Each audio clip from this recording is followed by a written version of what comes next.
Friends, સ્વાગત છે તમારું મારી YouTube ચેનલમાં। આજે આપણે બનાવીશું સાંજના નાસ્તા માટે કે નાની મોટી ભૂખ માટે કે બાળકોને લંચ બોક્સમાં આપી શકાય, ટિફિનમાં પણ તમે સાથે લઈ જઈ શકો એવો સરસ મજાનો ટેસ્ટી એવો નાસ્તો છે જે આપણે સોજી અને પૌવામાંથી બનાવીશું, જે ખાવામાં એકદમ ટેસ્ટી લાગે છે અને બનવામાં પણ ફટાફટ બની જાય છે।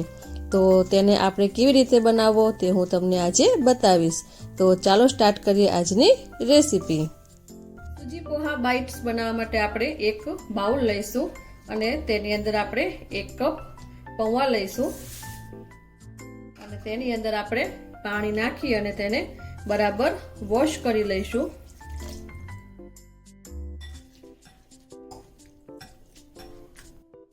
પૌવાને આપણે બરાબર 2-3 વખત પાણીથી બરાબર વોશ કરી લેવાના છે, જેથી તેની અંદર કોઈ ગંદકી કે કચરો હોય તે બધો બરાબર દૂર થઈ જાય। હવે આપણે તેની અંદર 1/3 કપ ભરી અને સોજી લઈશું, એ આપણે તેની અંદર ઉમેરી દઈશું અને અડધો કપ ભરી અને આપણે દહીં લેવાનું છે, દહીં આપણે તેની અંદર એડ કરીશું।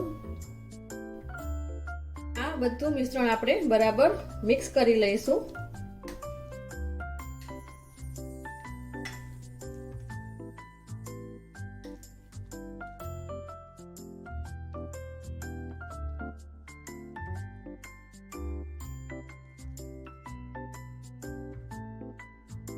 બધું બરાબર મિક્સ થઈ ગયું છે।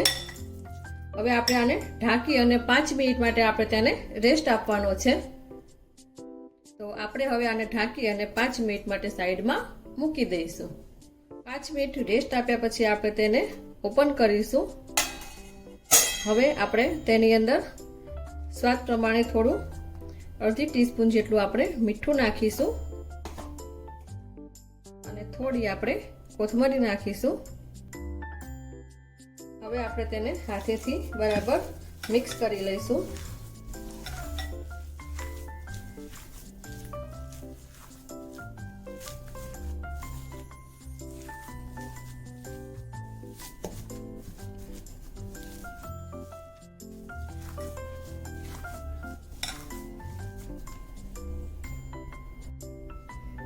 બધું બરાબર મિક્સ થઈ ગયું છે।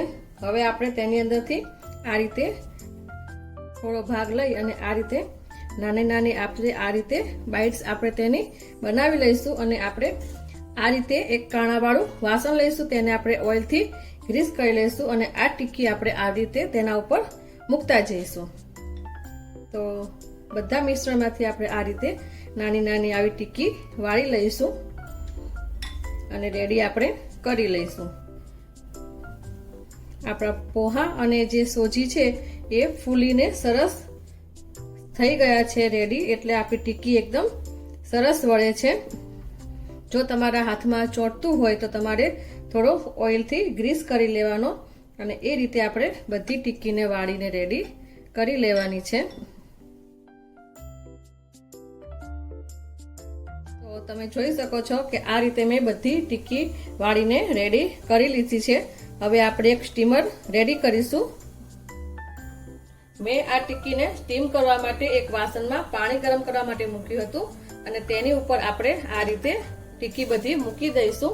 તમે સ્ટીમરની અંદર પણ તમે તેને સ્ટીમ કરી શકો છો। હવે આપણે આને ઉપરથી કવર કરી દઈશું અને 10 થી 15 મિનિટ માટે આપણે તેને સ્ટીમ થવા દઈશું। 10 થી 15 મિનિટ પછી આપણે ખોલી અને ચેક કરીશું। તો સરસ મજાની ટિક્કી આપણી ફૂલીને રેડી થઈ ગઈ છે। આપણે તેની અંદર છરી નાખી અને ચેક કરીશું। આપણી છરી ક્લીન આવે છે એટલે આપણી ટિક્કી બધી રેડી થઈ ગઈ છે। હવે આપણે ગેસની ફ્લેમ બંધ કરી દઈશું અને આપણે આને થોડીક વાર માટે ઠંડી થવા દેવાની છે અને પછી આપણે તેનો વઘાર કરી લઈશું। હવે આપણે એક ફ્રાય પેન લઈશું અને તેની અંદર આપણે 2 ટેબલસ્પૂન જેટલું આપણે તેલ નાખીશું।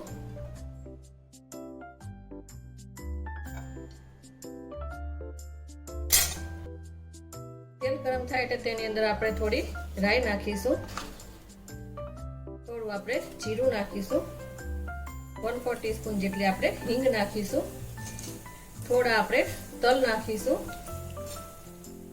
1 લીલું મરચું અને મીઠા લીમડાનું પાણી નાખીશું. અડધી ચમચી જેટલું આપણે લાલ મરચું પાવડર નાખીશું અને અડધી ચમચી આપણે સાંભાર મસાલો નાખીશું. બધું બરાબર મિક્સ કરી દઈશું.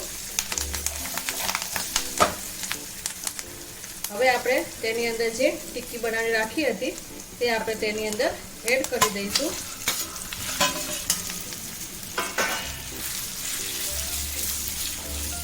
અને હલાવીને બરાબર મિક્સ કરી લેવાનું છે.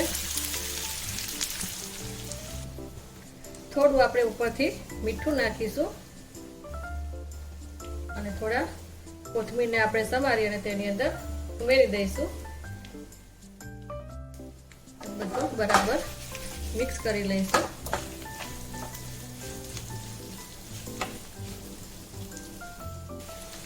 તો સોજી પોહા બાઇટ્સ બનીને આપણા રેડી થઈ ગયા છે. હવે આપણે આને એક સર્વિંગ પ્લેટની અંદર કાઢી લઈશું. સવારે કે સાંજના નાસ્તા માટે ઝટપટ બની જાય એવી સરસ મજાની ટેસ્ટી એવી પોહા સોજીની ટિક્કી બનીને રેડી થઈ ગઈ છે. તમે તેને ટોમેટો કેચઅપની સાથે સર્વ કરી શકો છો, જે ખાવામાં એકદમ ટેસ્ટી લાગે છે. તો તમે ઘરે એકવાર જરૂરથી ટ્રાય કરજો. તમને મારી આજની રેસીપી કેવી લાગી મને કમેન્ટ બોક્સમાં જરૂરથી જણાવજો. જો તમને મારો વિડીયો ગમ્યો હોય તો મારા વિડીયોને લાઈક કરી, શેર કરી અને મારી ચેનલને સબસ્ક્રાઇબ કરી દેજો. તો ફરી મળીશું આપણે નવા વિડીયો સાથે. Thanks for watching.